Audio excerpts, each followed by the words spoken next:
అందరికీ నమస్కారం. ఈరోజు నా రెండు శాఖలైనటువంటి ట్రైబల్ వెల్ఫేర్ డిపార్ట్మెంట్ అలాగే ఉమెన్ అండ్ చైల్డ్ వెల్ఫేర్ డిపార్ట్మెంట్లో ఈ 10 నెలల కాలంలో జరుగుతున్నటువంటి చాలా వరకు విషయాలన్నీ కూడా ప్రజలకి చెప్తూ వస్తున్నాం. అయితే లేటెస్ట్గా కొన్ని విషయాలు మీతో షేర్ చేసుకోవాలని రావడం జరిగింది. ముఖ్యంగా గత ప్రభుత్వంలో కేంద్రం నిధులు ఏవన్నీ కూడా అంటే కేంద్ర ప్రభుత్వంతో సమన్వయం చేసుకోకపోవడం వల్ల అక్కడి నుంచి నిధులైతే ఏవి వచ్చేవి కాదు. మీ అందరికి కూడా తెలుసు. మన ప్రభుత్వం వచ్చిన తర్వాత, కూటమి ప్రభుత్వం వచ్చిన తర్వాత కేంద్రంతో పూర్తిగా సమన్వయం చేసుకుంటూ సెంట్రల్ నుంచి వచ్చినటువంటి ఫండ్స్ అన్నిటిని కూడా మనం వినియోగించుకోవడం జరుగుతుంది. ముఖ్యంగా యూసీలు గత ప్రభుత్వం ఇవ్వకపోవడం వల్ల యూటిలైజేషన్ సర్టిఫికేట్స్ చాలా వరకు నిధులు రాకుండా మనం చాలా ఇబ్బందులు పడే పరిస్థితి కూడా వచ్చింది. కాబట్టి ఈరోజు అట్లాంటి ఇబ్బందులు లేకుండా ముఖ్యంగా గిరిజన ప్రాంతాల్లో డోలీ మోతలు లేకుండా సురక్షితంగా మహిళలు ప్రసవించాలని, అలాగే ఎవరైనా అనారోగ్యంతో బాధపడుతున్న వాళ్ళకి కూడా డోలీ మోతలు లేకుండా రహదారి సౌకర్యాలు కల్పించాలని కేవలం ఈ 10 నెలల కాలంలోనే దాదాపు 1000 కోట్ల రూపాయలు రోడ్లు శాంక్షన్ చేసి వేయటం జరుగుతోంది. కొన్ని పనులు ప్రాసెస్లో ఉన్నాయి, కొన్ని జరుగుతూ ఉన్నాయి, కొన్ని పూర్తయిపోయి మేము ఆల్రెడీ ప్రారంభోత్సవాలు కూడా చేయడం కూడా జరిగింది. మీరందరూ కూడా చూశారు. ముఖ్యంగా గిరిజన ప్రాంతాల్లో అతి ముఖ్యంగా ఒక 5 పాయింట్స్ మీద ముందుకు వెళ్తున్నాం. ఒకటి త్రాగునీరు, సాగునీరు, రహదారి సౌకర్యాలు, విద్య, వైద్యం. ఈ 5 ఉంటే గిరిశిఖర ప్రాంతాల్లో కూడా 80% వరకు కష్టాలన్నీ పోతాయి. ముఖ్యంగా గౌరవ ముఖ్యమంత్రి నారా చంద్రబాబు నాయుడు గారు వీటి మీద ఎక్కువ దృష్టి పెట్టమని నాకు మొదటి మీటింగ్లోనే ఆయన ఆదేశాలు ఇవ్వడం జరిగింది. వారి ఆదేశాలకు అనుగుణంగా కేంద్రంతో సమన్వయం చేసుకుంటూ అక్కడి నుంచి నిధులు కూడా తెచ్చుకుంటూ, మీకు మొన్ననే తెలుసు గౌరవ డిప్యూటీ సీఎం గారు కూడా అరకు పాడేరుకి కేంద్ర ప్రభుత్వం నుంచి వచ్చినటువంటి 550 కోట్ల నిధుల్ని ఇవ్వటం కూడా జరిగింది. ఎందుకంటే కేంద్రంతో సమన్వయం చేసుకుంటేనే ఈరోజు మేము అన్ని విధాలుగా వాళ్ళకు కూడా చేయగలుగుతున్నాం. ఎందుకంటే గత ప్రభుత్వం చేసిన గాయాలు ఇంకా మనకు మానలేదు, మీ అందరికీ తెలుసు. కాబట్టి స్టేట్ గవర్నమెంట్ ఇస్తున్న వాటికి కూడా సెంట్రల్ గవర్నమెంట్ కూడా ఇతోధికంగా కాస్త సహాయపడడం వల్ల, మేము యూసీ సర్టిఫికేట్లు కూడా ఇవ్వడం వల్ల ముఖ్యంగా గిరిజన ప్రాంతాల్లో రహదారి సౌకర్యాలతో పాటు ఏ గ్రామానికి కూడా త్రాగునీరు లేదు అనే విషయం రాకుండా అందరికీ ఇస్తున్నాం. నేను వచ్చేటప్పటికి దాదాపు 1600 గ్రామాలకి త్రాగునీటి సౌకర్యం లేదు. మేము వచ్చిన తర్వాత ఆ గ్రామాలన్నిటి కూడా త్రాగునీరు సౌకర్యం కల్పించడం జరిగింది. ముఖ్యంగా పిల్లలందరికీ కూడా సమ్మర్ హాలిడేస్ ఇచ్చారు. ఈ సమ్మర్ హాలిడేస్ కంటే ముందు పిల్లలు స్కూల్స్ చూస్తే చాలా బాధ అనిపించేది. స్కూల్స్ కానీ, వాళ్ళ కాంపౌండ్ వాల్స్ లేకపోవడం కానీ, టాయిలెట్స్ లేకపోవడం కానీ, ఆర్ఓ ప్లాంట్స్ లేకపోవడం కానీ కొన్ని ఆల్రెడీ ఈ 9 నెలల్లో వాళ్ళందరికీ కూడా ఇవ్వడం జరిగింది. ఇప్పటికీ 156 కోట్లు పెట్టి స్కూల్స్లో మౌలిక సదుపాయాలు కల్పించడం కోసం మేము ఏర్పాటు చేస్తున్నాం. ఈ 1.5 మంత్ సమ్మర్ హాలిడేస్లో పూర్తి చేస్తాం. పిల్లలు మళ్ళీ స్కూల్స్ తిరిగి వచ్చేటప్పటికి వాళ్ళకి పూర్తి స్థాయిలో త్రాగునీరు, టాయిలెట్స్ పూర్తిగా ఉంటాయి. అలాగే స్కూల్స్లో ఉన్నటువంటి కొంచెం రిపేర్స్ ఏవైతే ఉంటాయో అవి కూడా చేస్తున్నాం. అన్ని స్కూల్స్కి కాంపౌండ్ వాల్స్ ఇచ్చాం, అన్ని స్కూల్స్కి. ఇంతకు పూర్వం ఏంటంటే అమ్మాయిల హాస్టల్స్ ఉన్న వాటికి కూడా ఇచ్చేవాళ్ళు కాదు. మేము వచ్చిన తర్వాత మొత్తం అన్నిటికీ కాంపౌండ్ వాల్స్ ఇస్తూ అమ్మాయిల హాస్టల్స్లో కొంచెం టాయిలెట్స్ ఎక్కువగా పెట్టించడం, త్రాగునీరు సౌకర్యం కూడా ఎక్కువ పెట్టించడం కూడా జరుగుతుంది.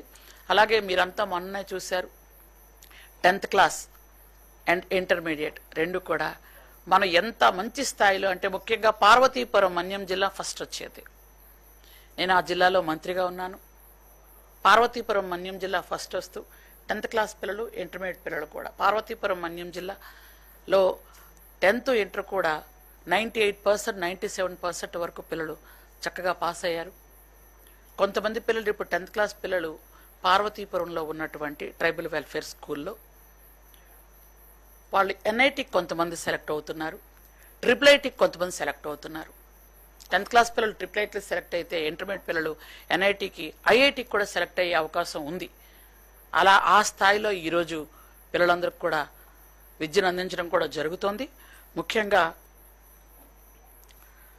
మనం గిరిజన బజార్స్ అని 6 బజార్లు పెట్టుకుంటున్నాం. 6 ఐటీడీఏ పరిధిలో 6 బజార్లు, వాటికి ఒక్కొక్క దానికి ₹1 కోటి. ఎందుకంటే సంతల్లో గిరిజనులు నాసి రకమైనటువంటి సరుకులు కొనుక్కొని అలాగే దళార్న బారిన పడి ఇబ్బంది పడుతున్నారని మంచి సరుకులు వాళ్ళకు అందించాలనే ఉద్దేశంతో ఒక్కొక్క ఐటీడీ పరిధిలో గిరి బజార్ ఒక బజార్ ఏర్పాటు చేసి ₹1 కోటి వ్యయంతో అక్కడ వాళ్ళకు కావలసినటువంటి అన్ని సరుకులు కూడా ఇస్తూ, ఇప్పుడు కొత్తగా ఇంకోటి ఏం చేశామంటే ఎక్కడైనా సంతల్లో వాళ్ళు కొనుక్కోవాలి అనుకుంటున్నట్టు సరుకులన్నీ మనం ఒక వ్యాన్తో తీసుకువెళ్తున్నాం. అక్కడ వ్యాన్లో వాళ్ళకి నాణ్యమైన సరుకులు ఇస్తున్నాం. ఇవ్వటం వల్ల వాళ్ళు ఏం చెప్తున్నారంటే ఒక్కొక్క రోజు ఒక్కొక్క దగ్గర, సోమవారం ఒక దగ్గర ఉంటే మంగళవారం ఒక దగ్గర అలా ఉంటుంది. కాబట్టి మొత్తం మేము ఆ వ్యాన్ తిప్పుతున్నాం. ఎవరెవరికి ఎక్కడ కావాలి అంటే ఆ సంతల్లోనే కాకుండా గ్రామాల్లో కూడా ఈవినింగ్ తీసుకెళ్తున్నాం. తీసుకెళ్లటం వల్ల వాళ్ళు పొలాల నుండి వచ్చిన తర్వాత, పని నుండి వచ్చిన తర్వాత సాయంత్రం పూట అక్కడ వాటికి కొనుక్కోవడానికి అనువుగా ఉంటుందని చెప్పారు. కాబట్టి ముందు ఎక్స్పెరిమెంట్ల కోసం ఒక 2 పార్వతీపురం మన్యం జిల్లాలో, అలా ఒక 2 అల్లూరు సీతారామరాజు జిల్లాలో పంపించడం జరుగుతుంది. వాటికి మంచి ఫీడ్బ్యాక్ వచ్చింది. కాబట్టి వాటిని కూడా పెంచి పంపించాలని కూడా ఆలోచన చేస్తున్నాం. ఎందుకంటే నాణ్యమైన సరుకులు గిరిజనులకి పొందాలి అనే ఉద్దేశంతో. అలాగే మీ అందరికి కూడా తెలుసు, ఇప్పుడు హిల్ టాప్లో గిరిశిఖర గ్రామాల్లో హాస్పిటల్స్ నిర్మించడం చాలా కష్టంగా ఉంది. వెంటనే ఎందుకంటే ఇప్పుడే ప్రతి గ్రామానికి రోడ్లు వేయాలి అని అంటే ఈ రోజు మన రోడ్లు వేయాలంటే 3,000 కోట్లు ఉంటే గాని మన రహదారి సౌకర్యాలన్నీ కల్పించలేం. దాన్ని విడతల వారీగా ఈ సంవత్సరం 1000 కోట్లు ఇస్తే వచ్చే సంవత్సరం ఒక 1000 కోట్లు, 1200 కోట్లు అలా చేసుకుంటూ 2.5 సంవత్సరాల్లో పూర్తి స్థాయిలో అన్ని రోడ్స్ వేయాలని గౌరవ ముఖ్యమంత్రి గారి ఆదేశాలు. కాబట్టి ఈ రోజు ఎక్కడైనా గిరిశిఖర గ్రామాల్లో ఒక చెల్లి గర్భిణీ స్త్రీ రాలేకపోతే కంటైనర్ హాస్పిటల్స్ ఏర్పాటు చేస్తున్నాం. కంటైనర్ హాస్పిటల్ అక్కడికి మనం తీసుకువెళ్తే దాన్ని దాదాపు ఒక 10 లక్షలతో ఒక కంటైనర్ తీసుకుంటే అందరూ ఉన్నాయి. మొత్తం స్కానింగ్ మెషిన్, అలాగే 64 రకాల రక్త పరీక్షలు చేసేటటువంటి సదుపాయం, అలాగే ఒక డాక్టరు, ఒక ఏఎన్ఎం, ఒక నర్సు, అవన్నీ అక్కడ ఏర్పాటు చేస్తున్నాం. ఆ కంటైనర్ హాస్పిటల్లో చిన్న డాక్టర్ రూమ్ కూడా ఉంటుంది. అక్కడ లేబరు మొత్తం అక్కడ డెలివరీ చేయాలంటే వెంటనే చేయగలుగుతారు. ఆ విధంగా పెడుతున్నాం. కొన్ని అంటే ఒక దగ్గర మనం పెట్టిన తర్వాత 2 నెలలు అయిన తర్వాత ఇంకో దగ్గర తీసుకెళ్లాలంటే హాస్పిటల్ తీసుకువెళ్ళచ్చు. అలా కంటైనర్ హాస్పిటల్స్ ఒక్కొక్క నియోజకవర్గంలో ఒక్కొక్కటి పెట్టాలని ఆలోచన చేసి గిరిజన నియోజకవర్గాల్లో పెట్టాం. అవి చాలా బాగున్నాయి. ఇంకా కంటైనర్ హాస్పిటల్స్ పెంచాలన్న ఆలోచనలో కూడా ఉన్నాం. ఎందుకంటే హిల్ టాప్ ఏరియాల్లో మెటీరియల్ తీసుకెళ్లి హాస్పిటల్ కట్టడం చాలా కష్టంగా ఉంది. దానివల్ల ఏంటంటే ఇప్పుడు మనం అక్కడ కట్టాలి అనుకునేటప్పటికి 6 నెలలు, సంవత్సరం కూడా ఒక్కొక్క హాస్పిటల్ కట్టడానికి టైం పడుతుంది. అంటే కేవలం మనం ఇప్పుడు ఏం చేసామంటే ఎంపీహెచ్ బిల్డింగ్స్ అంటే మల్టీపర్పస్ సెంటర్స్, వాటిలో ఏంటంటే 3 గదులతో బిల్డింగ్స్ అవి. వాటికి ఏంటంటే 60 లక్షల రూపాయలతో శాంక్షన్ చేస్తున్నాం.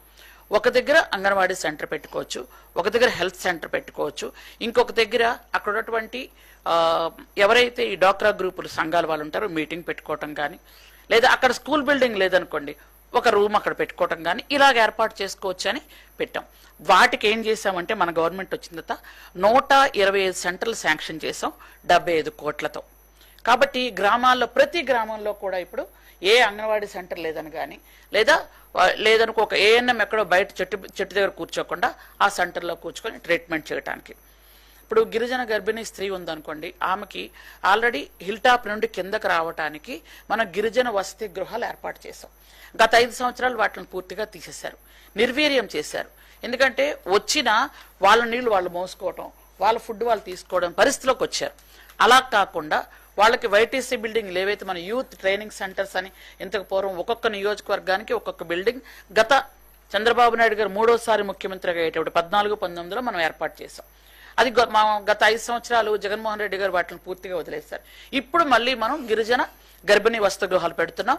పౌష్టికాహారంతో వాళ్ళు 2 నెలలు ఉండాలన్నా 3 నెలలు ఉండాలన్నా వాళ్ళు అక్కడ ఉండొచ్చు. భర్తను తీసుకురావచ్చు, లేదా ఒక కొడుకో కూతురు చిన్నపిల్లలు ఉంటే వాళ్ళని కూడా తీసుకొచ్చి ఉండొచ్చు, లేదా భర్త కాకపోతే అత్తగారో అమ్మో ఎవరో ఒకరు వచ్చి వారితో ఉండొచ్చు. వాళ్ళకు కూడా పౌష్టికాహారం ఏర్పాటు చేసి వాళ్ళు డెలివరీ అవ్వడానికి తల్లి బిడ్డ ఎక్స్ప్రెస్ మళ్ళీ తీసుకొచ్చాం. వాళ్ళని తీసుకెళ్ళి వాళ్ళు అయిన తర్వాత వాళ్ళని తీసుకెళ్ళి డ్రాప్ చేయటం. ఇది మళ్ళీ గిరిజన అక్క చెల్లెలందరికీ కూడా ఇది ఒక వరం. ఇది మళ్ళీ ఏర్పాటు చేస్తున్నాం. లేదనుకుంటే డోలీ మోతలతో వాళ్ళని తీసుకొచ్చి బ్రతుకుతారో చనిపోతారో తెలియని పరిస్థితుల్లో, ముఖ్యంగా ఒక తల్లి పురుటి నొప్పులు అంటే మీ అందరికీ తెలుసు, మరో జన్మ. అలాంటి పరిస్థితుల్లో కూడా డోలీ మోతలో ఒక దుప్పట్లో మనిషిని తీసుకురావడం, ఒక మంచం మీద మనిషి తీసుకురావడం అంటే రాకెట్ యుగాల్లో కూడా ఒక మనిషి ఆ విధంగా ఒక జంతువుల కంటే దారుణంగా ట్రీట్ చేయటం అనేది చాలా దారుణమైన పరిస్థితి. అలాంటి పరిస్థితి ఉండకూడదని గౌరవ ముఖ్యమంత్రి గారు ఆదేశాల మేరకు మళ్ళీ మన గిరిజన గర్భిణి వసతిగృహాలు ఏర్పాటు చేస్తున్నాం. మళ్ళీ అక్కడ ఉంటున్నారు. వాళ్ళని జాగ్రత్తగా మనం చూసుకోవడం జరుగుతుంది. వాటికి కూడా 35 బర్త్ వెయిటింగ్ హాల్స్ ఏర్పాటు చేసాం. ఎందుకంటే కొంతమంది ఒక 1 వీక్ ముందే వస్తారు. వాళ్ళు మరీ హిల్ టాప్లో ఉండరు అన్నమాట, కొంచెం ప్లెయిన్ ఏరియాలో ఉంటారు. కానీ అక్కడ రోడ్డు సదుపాయం లేకపోవడం, లేకపోతే అక్కడ ఫోన్ సదుపాయం లేకపోవడం, అట్లాంటివి 35 బర్త్ వెయిటింగ్ సెంటర్స్ కూడా 10.5 కోట్లతో ఏర్పాటు చేసాం. అవి కూడా ఆల్రెడీ కట్టడం జరుగుతుంది. కొన్ని ఆల్రెడీ పూర్తి అయిపోయినాయి, కొన్ని ఇంకా వాటి వివిధ దశల్లో ఉన్నాయి. అవి కూడా చేస్తున్నాం. అలాగే ముఖ్యంగా వీటన్నిటికీ కలిపి మనం ఇప్పుడు 1300 కోట్ల రూపాయలు ఇంతవరకు శాంక్షన్ చేయడం జరిగింది. వీటన్నిటికీ కూడా మనం చేసి ఇవన్నీ చేసుకుంటూ వెళ్తున్నాం. ముఖ్యంగా గిరిజనుల తాలూకా అభివృద్ధి ధ్యేయంగా మనం ముందుకు వెళ్ళడం జరుగుతుంది. ఇంతకు పూర్వం కంటే ఇప్పుడు ఏంటంటే ఎక్కడైనా రోడ్లు వేసేటప్పుడు రోడ్లకు ప్రత్యేకమైనటువంటి స్థానం ఉంది. రోడ్లు వేసేటప్పుడు ముందుగానే మేము ఏం చేస్తున్నామంటే ఫారెస్ట్ డిపార్ట్మెంట్తో కూర్చుని పెట్టి మేము పలానా రోడ్డు వేస్తున్నాం, ఎస్టిమేషన్ వేయిస్తున్నాం, మీరు వాళ్ళు కలిపి కూర్చొని ఎస్టిమేషన్ వేయండి, మీకు ఏదైనా ప్రాబ్లం ఉంటే ముందే చెప్పండి, రోడ్డు శాంక్షన్ చేసిన తర్వాత మీరు ఆపడానికి కుదరదు అని సీఎం గారు చెప్పటం, మేము కూడా అక్కడ ఆ స్థాయిలో ఉన్నటువంటి వాళ్ళందరితో కూర్చొని మాట్లాడడం జరుగుతుంది. అవి కూడా చాలా వరకు ఫారెస్ట్ డిపార్ట్మెంట్ క్లియరెన్స్ కూడా ఇస్తున్నాము, రోడ్డు చేయడం కూడా జరుగుతున్నాయని మీకు తెలియజేస్తున్నాను. అలాగే ముఖ్యంగా ఉమెన్ అండ్ చైల్డ్ వెల్ఫేర్లో ఏంటంటే మనం ఈ 10 నెలల కాలంలో మనం 1100 అంగన్వాడీ పోస్టులు తీయడం జరిగింది. అంటే 940 మొన్ననే మనం నోటిఫికేషన్ ఇచ్చాం. అంతకుముందు కూడా ఒక 100 మనం తీయటం కూడా జరిగింది. అయితే ఈ నోటిఫికేషన్ ఏంటంటే 26 జిల్లాల్లో 940 అంటే రిటైర్ అయిపోయిన వాళ్ళు, మానేసిన వాళ్ళు, లేదనుకుంటే అక్కడ ఉన్నటువంటి కొత్త సెంటర్ ఏర్పాటు చేయటం, ఇలాంటివన్నిటికి కూడా 940 వస్తే అన్నిటికి కూడా ఆల్రెడీ నోటిఫికేషన్ ఇవ్వటం, ఇంటర్వ్యూలు కూడా జరిగిపోయినాయి. అవన్నీ కూడా కొంతమంది ఆల్రెడీ పోస్టుల్లో కూడా జాయిన్ అయిపోవడం కూడా జరిగింది. అలాగే పీడీలకి కొంతమంది ప్రమోషన్స్ ఇవ్వటం మనం వచ్చిన తర్వాత, అలాగే జేడీ క్యాడర్ వాళ్ళు కూడా ప్రమోషన్లు కూడా ఇవ్వడం కూడా జరిగింది. మనం అవన్నీ కూడా చేస్తున్నాం. అలాగే ఇక్కడ కూడా యూసీ సర్టిఫికేట్లకి చాలా ప్రాబ్లం అయింది. మనం యూసీ సర్టిఫికేట్లు తీసిన తర్వాత మనం కొన్ని అంగన్వాడీ సెంటర్స్ ఏంటంటే చంద్రబాబు నాయుడు గారు అప్పుడు ఇచ్చినవి, మన గత 3వ ముఖ్యమంత్రిగా ఉన్నప్పుడు 3000 అంగన్వాడీ సెంటర్స్ ఇస్తే అవి వివిధ దశల్లో ఆగిపోయినాయి. వాటికి గత 5 సంవత్సరాలు కనీసం నాడు నేడు అనేటప్పుడు కూడా ఒక్క పైసా కూడా శాంక్షన్ చేయలేదు. అంగన్వాడీ సెంటర్స్ అలాగే ఉన్నాయి. కొన్ని అయితే 90%, 95% కూడా పూర్తి అయిపోయి ఉన్నాయి. అట్లాంటి వాటికి 4 కోట్ల రూపాయలు కూడా శాంక్షన్ చేసాం. దాదాపు ఆ 4 కోట్ల రూపాయలతో 1000 బిల్డింగ్స్ మనకి అందుబాటులోకి వస్తున్నాయి. అవి ఈ సమ్మర్ హాలిడేస్ పూర్తయ్యేటప్పటికీ ఆ బిల్డింగ్స్ కూడా మనకు అందుబాటులో ఉంటాయి. అలాగే మన గవర్నమెంట్ కూటమి గవర్నమెంట్ వచ్చిన తర్వాత, కూటమి ప్రభుత్వం వచ్చిన తర్వాత 26 జిల్లాల్లో 26 వన్ స్టాప్ సెంటర్స్ ప్రారంభించాం. ఎందుకు అనంటే ఎక్కడైనా ఒక బాధించబడినటువంటి మహిళ పోలీస్ స్టేషన్కి వెళ్ళి చెప్పుకోవడానికి ఇబ్బంది పడుతున్నారు, భయపడుతున్నారు, బాధపడుతున్నారు. అది అంటే గిరిజన ప్రాంతాల్లో అయితే ముఖ్యంగా మొదటే వాళ్ళకి సిగ్గు, భయం, బిడియం అన్ని రకాలుగా ఉంటుంది. కానీ ఈ వన్ స్టాప్ సెంటర్లో మొత్తం ఆడవాళ్లే, 10 నుంచి 12 మంది ఆడవాళ్ళని పెడుతూ అక్కడ ఒక ఏఎస్ఐ స్థాయిలో ఒక లేడీని పెడుతూ ఒక సైకాలజిస్ట్ని పెడుతూ అక్కడ ఉంచుతున్నాం. ఎందుకంటే వాళ్ళకి మోటివేట్ చేయడానికి కూడా ఒక మోటివేటర్, అంటే ఫిజియాలజీ చేసిన వాళ్ళని, సైకాలజీ చేసిన వాళ్ళందరినీ కూడా అక్కడ ఉంచుతున్నాం. ఎందుకనంటే వాళ్ళు బాధించబడ్డం, అది గ్రామంలోనా, ఒక వర్క్ ప్లేస్లోనా, లేకపోతే ఎక్కడైనా బాధించబడినా అట్లాంటి వాళ్ళు అక్కడికి వచ్చి వాళ్ళు 2 రోజులు 3 రోజులు కూడా అక్కడ ఉండొచ్చు అవసరం అనుకుంటే. ఎక్కడైనా ఒక అత్తవారింట్లో ఒక మహిళ ఆ రాత్రి కొట్టి వాళ్ళని బయటకు పంపించేశారనుకోండి, అట్లాంటి వాళ్ళు ఏం చేస్తారంటే ఎక్కువ సూసైడ్ చేసుకుంటున్నారు. అలా కాకుండా వాళ్ళు ఈ 1 స్టాప్ సెంటర్కి వస్తే వాళ్ళకి 2 రోజులు 3 రోజులు వాళ్ళకి అక్కడ వసతి కూడా కల్పిస్తాం.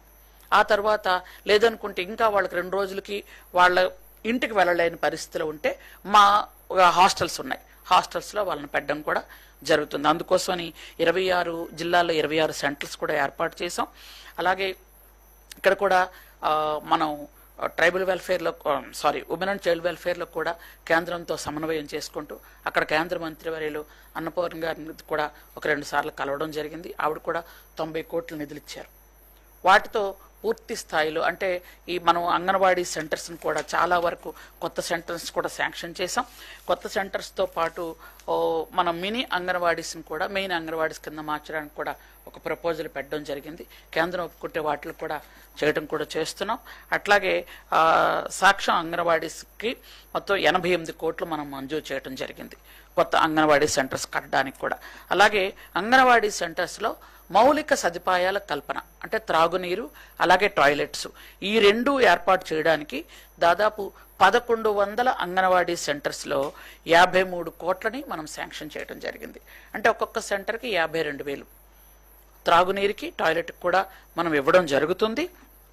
అలాగే మనం పిల్లలు పెరుగుదల కోసం వాళ్ళకి తీసుకోవాల్సిన జాగ్రత్తలు, పౌష్టికాహారం, పెరట్లో మొక్కలు పెంచడం, వీటన్నిటికి కూడా ప్రతి సెంటర్కి కూడా మనం డబ్బులు వెచ్చించడం జరుగుతుంది. దాటికి 11 కోట్ల రూపాయలు కూడా మనం ఇవ్వడం జరిగింది. ఇలా ఒకటి కాదు అన్ని రకాలుగా కూడా అంగన్వాడీ సెంటర్స్ని కూడా మనం పూర్తి స్థాయిలో డెవలప్ చేస్తున్నాం. ముఖ్యంగా గౌరవ చంద్రబాబు నాయుడు గారి ఆధ్వర్యంలో ఈరోజు 2 డిపార్ట్మెంట్లలో కూడా అన్ని విధాలుగా, ఎందుకంటే ఇంతకు పూర్వం అంగన్వాడీ సెంటర్స్లో ఎక్కడైనా పౌష్టికాహార లోపం జరుగుతూ ఉండేది, కనిపించేది. ఈరోజు కరిగిపోయిన గుడ్లు ఇవ్వడం, విరిగిపోయిన పాలు ఇవ్వడం చేస్తున్నారు. కాబట్టి గుడ్లు కానీ పాలు కానీ చెక్కీలు కానీ నాణ్యమైన లేకపోతే ఎవరైనా కంప్లైంట్ ఇవ్వచ్చు. ఈవెన్ సోదరులు మీరు కూడా కంప్లైంట్ చేయొచ్చు. అక్కడ ఉన్నటువంటి ఎవరైనా ఏ పౌరుడైనా కంప్లైంట్ చేస్తే ఖచ్చితంగా వాటిని మార్చడానికి పూర్తి స్థాయిలో ముఖ్యమంత్రి వర్యులు దాని మీద దృష్టి పెట్టారు. అందుకనే పౌష్టికాహారం సరిగా రావాలి అని మంచి గుడ్లు, పాలు, చెక్కీలు కూడా ఇవ్వడం జరుగుతుంది. ముఖ్యంగా పాలు విరిగిపోవడం గత కాలంలో చాలా ఎక్కువ జరిగేది. అందుకనే మనం మంచి పాలు ఇవ్వడం కూడా జరుగుతుంది. ముఖ్యంగా హిల్ టాప్ ఏరియాల్లో పాలు తీసుకెళ్ళడానికి వాళ్ళకి లేట్ అవుతుందని మేము కొత్తగా పాల పౌడర్ ఇస్తే ఎలా ఉంటుంది, విరిగిపోతున్నాయని ఎక్కువగా కంప్లైంట్ చేసిన వాళ్ళ దగ్గర పాల పౌడర్ ఇస్తే ఎలా ఉంటుందని ఒక 15 రోజులుగా మేము అది ఎక్స్పీరియన్స్ కూడా చేస్తున్నాం. అక్కడ నుంచి మంచి ఫీడ్బ్యాక్ వస్తే హిల్ టాప్ ఏరియాల్లో అంటే న్యూట్రిషన్ మిక్స్ చేసి పౌడర్ ఇవ్వటానికి, అది వాళ్ళకి ఆ ఫుడ్ మామూలుగా వాటర్లో కలుపుకుంటే పాల్లాగన్నా తాగొచ్చు, ముద్దగా కలుపుకుంటే వాళ్ళు ఫుడ్ లాగా ఈ ఫారెక్స్ ఈ మనం సెర్లాక్ ఎలా పెడతాం ఆ టైప్లో ఇవ్వడానికైనా ఎలా ఉంటుంది అని మేము కొంతమందితో నిపుణులతో చర్చించి కూడా మనం ఏర్పాటు చేయడం జరుగుతుంది. ఒక 2-3 సెంటర్స్ని మేము ప్రాజెక్ట్స్ 2-3 ప్రాజెక్టులను మేము ఎన్నుకొని పంపించడం కూడా జరిగింది హిల్ టాప్ ఏరియాలో. అక్కడి నుంచి ఫీడ్బ్యాక్ బాగుంటే దాని మీద కూడా దృష్టి పెడతాం. ఇవన్నీ కూడా చేసుకుంటూ వెళ్తున్నామని మీ అందరికీ తెలియజేసుకుంటూ, ముఖ్యంగా నాకు ఇచ్చిన 2 శాఖలు మీ అందరికీ తెలిసింది. ఒక పక్క ఒక గిరిజన మహిళగా గిరిజన శాఖ ఇస్తే మహిళగా, అలాగే చంటి బిడ్డలు, అది చాలా బాధ్యతైనటువంటి శాఖలు.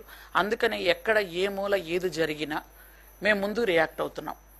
ఎక్కడైనా ఇంతకు పూర్వం ఏంటంటే ఎక్కడైనా జరిగితే దాన్ని పట్టించుకునే నాదుడు లేడు అనే పరిస్థితి ఉండేది. ఈరోజు అలా కాకుండా వెంటనే అక్కడ ఎస్పీతో కానీ కలెక్టర్తో కానీ అక్కడ మా పీడీలతో వెంటనే చర్చించడం జరుగుతుంది. మీకు మొన్ననే తెలుసు, ఒక ట్యాబ్లెట్ మింగలేక ఒక అమ్మాయి చనిపోతే, 3 ఏళ్ల పాప చనిపోతే వెంటనే అదే రోజు సాయంత్రం అక్కడ పీడీని పంపించి అక్కడ ఉన్నటువంటి అంగన్వాడీస్ని, ఏఎన్ఎంని వాళ్ళందరి మీద కూడా ఎంక్వైరీ చేసి చర్య తీసుకోవడం కూడా జరిగింది. చర్యలు ఎందుకంటే వెంటనే తీసుకుంటున్నామో పిల్లల్ని మన పిల్లల కంటే ఇంకా క్షేమంగా చూడాలన్నదే ఉద్దేశం. 0 to 6 మా దగ్గర ఉన్న పిల్లలు, అలాగే గర్భిణీలు, బాలింతలు అందరినీ కూడా క్షేమంగా చూడాలన్నదే ప్రభుత్వ తాలూకా లక్ష్యం. ముఖ్యంగా లాస్ట్ టైము ఆదివాసీ దినోత్సవం రోజు గౌరవ ముఖ్యమంత్రి వర్యులు మాట ఇచ్చారు. ఆ మాట ఇచ్చిన దాని ప్రకారం అందరికీ రహదారి సౌకర్యాలు కల్పిస్తున్నాం. అలాగే ఈ స్కూల్ స్టార్ట్ అయిన నుంచి ప్రతి స్కూల్లో కూడా ఏఎన్ఎం వస్తారు. ఏఎన్ఎంస్ రావడానికి కూడా అన్ని విధాలుగా మేము అన్ని రకాలుగా చూసాం. ఎందుకంటే సచివాలయాల్లో ఉన్న ఏఎన్ఎంస్ చాలా ఉన్నారు. మనం కూడా కొంతమంది ఏఎన్ఎంస్ని పెట్టాం, కానీ పూర్తి స్థాయిలో అందరినీ పెట్టలేకపోయాం. కాబట్టి ఇప్పుడు ఈ సమ్మర్ హాలిడేస్ తర్వాత పూర్తి స్థాయిలో ప్రతి స్కూల్లో కూడా, ప్రతి హాస్టల్లో కూడా ఏఎన్ఎంస్ని కూడా ఏర్పాటు చేస్తున్నామని మీకు తెలియజేస్తున్నాను. Thank you. ఇంకేమైనా ఉంటే చెప్పండి. ఖచ్చితంగా వస్తారు. ఎందుకంటే హాస్టల్స్లో, నా ఉద్దేశం హాస్టల్స్లో ఉంటారు. అంటే అక్కడ స్కూల్ హాస్టల్ కలిపి ఉంటాయి కదండి, అక్కడ గురుకుల పాఠశాలలు, ఆశ్రమ్ స్కూల్స్, అన్నిటిలో కూడా రెసిడెన్షియల్ స్కూల్స్.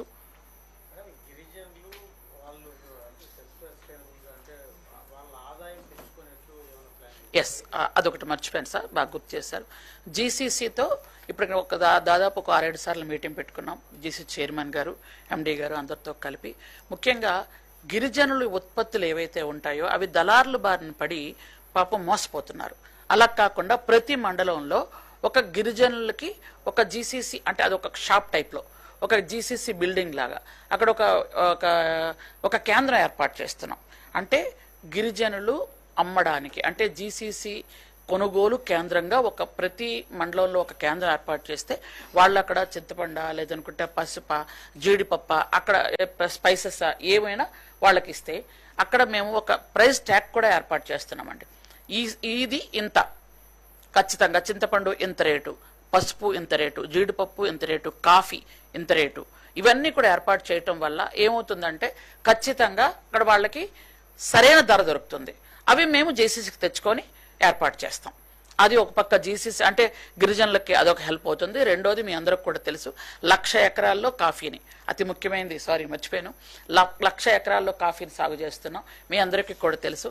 అసెంబ్లీలో అరకు కాఫీ మీ అందరూ ఆస్వాదించారు. అలాగే పార్లమెంట్లో కూడా అరకు కాఫీని ప్రమోట్ చేయడమే లక్ష్యంగా ఈరోజు సీఎం గారు, మా చంద్రబాబు నాయుడు గారు గిరిజనుల కోసం ఎంత వినూత్నంగా ఒక ప్రచారం కూడా ఏర్పాటు చేయటం, దానికి పూర్తి స్థాయిలో డిప్యూటీ సీఎం గారు కూడా సహకరించడం, అవన్నీ కూడా చేస్తున్నారు. ఇది కూడా అవుతుంది. అది ఒక పక్క జరుగుతోంది. అది జీసీసీ. తర్వాత హాస్టల్స్కి కూడా ఇంతకు పూర్వంలాగా తల్లి అకౌంట్లో డబ్బులు వేయడం కాకుండా పిల్లలకి ఇప్పుడు సోపు, ఆయిల్, ఇవన్నీ కూడా నాప్కిన్స్ కానీ అన్నీ కూడా మళ్ళీ అది 120 నుంచి 150 రూపాయలు ఒక్కొక్క పిల్లలకు మనం ఇవ్వాలి. అవన్నీ కూడా సామాన్లు ఇవ్వడం జరుగుతుంది. ఆయిల్, సోపు, పౌడర్, ఇవన్నీ కూడా అది కూడా జీసీసీకి మనం ట్యాగ్ చేస్తున్నాం. కాబట్టి జీసీసీ ఇంతవరకు వైజాగ్లో ఒకటి, విజయనగరంలో ఒకటి సబ్బుల ఫ్యాక్టరీలు ఉన్నాయి. అవి గత 5 సంవత్సరాలు కనీసం ఏమీ లేకుండా మూతపడిపోయాయి. ఇప్పుడు వాటిని మళ్ళీ పునఃప్రారంభించి వాటి దగ్గర సబ్బులు అవన్నీ తయారు చేసి మళ్ళీ మనం అన్ని హాస్టల్స్కి సరఫరా కూడా చేస్తాం. దానివల్ల గిరిజనులకు చాలామంది ఆదాయం కూడా వస్తుందని. ఇంకెవరంటే చెప్పండి. హాస్టల్స్ చెప్పాను కదా సార్, 156 కోట్లు మనం హాస్టల్స్కి మౌలిక సదుపాయాల కల్పనకి ఇస్తున్నాం సార్. ప్రజెంట్ అవన్నీ చేస్తున్నారు. వాటరు, అక్కడ ఉన్నటువంటి టాయిలెట్స్ కానీ అన్ని విధాలుగా, ఇంకా అవసరం అనుకుంటే వాటిని పెంచే ఆలోచన కూడా ఉంది సార్. ఈ సమ్మర్ హాలిడేస్ పూర్తి అయ్యేటప్పటికి వాళ్ళకి ఏంటండి ఏకలవ్య మోడల్ స్కూల్స్ కూడా పూర్తయిపోతాయి సార్. ఆల్రెడీ ఒకటి అంటే పార్వతీపురం, మన్యం జిల్లాలో ఒకటిని స్టార్ట్ చేసాం. ఆల్రెడీ పై ఫ్లోర్ అవుతుంది, కానీ కింద ఫ్లోర్ పూర్తి అయిపోయిందని స్టార్ట్ చేసాం. ఇంకా ఈ స్కూల్స్ కూడా మీ సమ్మర్ హాలిడేస్ పూర్తి అయ్యేటప్పటికి అవి కూడా పూర్తి అయిపోతాయండి. అవి స్టార్ట్ చేస్తాం అప్పుడు ఈఎంఆర్ఎస్ స్కూల్స్ కూడా.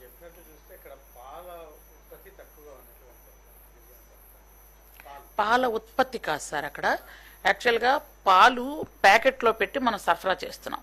అవి ఏంటంటే టెట్రా ప్యాకెట్స్. అవి ఇంతకు పూర్వం ఏంటంటే అప్పుడు ఉండేవి. గత టైం ఏం జరిగిందో తెలియదు కానీ మొత్తం ముక్కలైపోయి విరిగిపోతుండేవి. హిల్టాప్ ఏరియాకి తీసుకువెళ్ళడానికి ఏంటంటే 15 రోజులకు ఒకసారి సరఫరా చేస్తారు. దానివల్ల టెట్రా ప్యాకెట్లో అక్కడ ఉన్నటువంటి వాతావరణం కావచ్చు, వాళ్ళకి అక్కడ ఫ్రిడ్జ్ సదుపాయాలు లేకపోయి ఉండొచ్చు, పాలు పాడైపోతున్నాయి. అంటే పూర్తిగా కొన్ని హిల్టాప్ ఏరియా 14-15 కిలోమీటర్స్ పైకి వెళ్తే కానీ కొన్ని ఉండవు, కొన్ని 20 కిలోమీటర్ల పైకి వెళ్ళాలి. అట్లాంటి చాలా ఇబ్బంది. అట్లాంటి దగ్గర పాల పౌడర్ ఇస్తే వాటర్లో కలుపుకోవడానికి అవుతుంది. అలా చేస్తే ఎలా ఉంటుందని ఒక ఆలోచన అండి. అది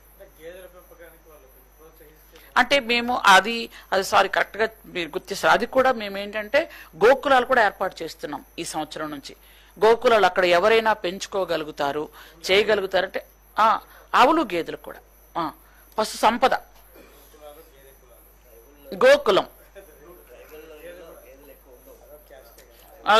గోకులాలకి కూడా మనం ఆల్రెడీ ఇస్తున్నామండి. గోకులాలకు కూడా ఇస్తున్నాము. గోకులాలు చేయగలిగితే వాటికి కూడా మనం ఫండ్స్ ఇస్తున్నాం గోకులాలు చేయాలి అని. ఎలా అయితే కాఫీ పెంచడానికి విత్తనాలు మనమే ఇస్తున్నాము ఫ్రీగా, వాటికి కావలసిన ఎరువులు కూడా మనమే ఇస్తున్నాం ఫ్రీగా, అలాగే ఈ గోకులాలకు కూడా మనం శాంక్షన్ చేస్తున్నాం. 4 గోవులు అయితే ఒక అమౌంట్, 2 గోవులు అయితే ఒక అమౌంట్, 6 గోవులు అయితే ఒక అమౌంట్ అలా చేస్తున్నాం. వాటికి కూడా పూర్తి స్థాయిలో మనం చెప్తున్నామండి. సార్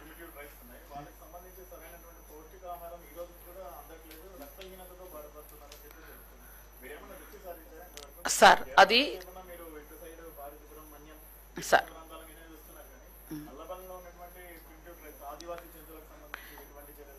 సార్ నేను ఇంతవరకు శ్రీశైలం 2 సార్లు వెళ్ళాను సార్. శ్రీశైలం వెళ్ళి పీఓ గారితో మీటింగ్ పెట్టడం 2 సార్లు అయింది సార్ అక్కడ.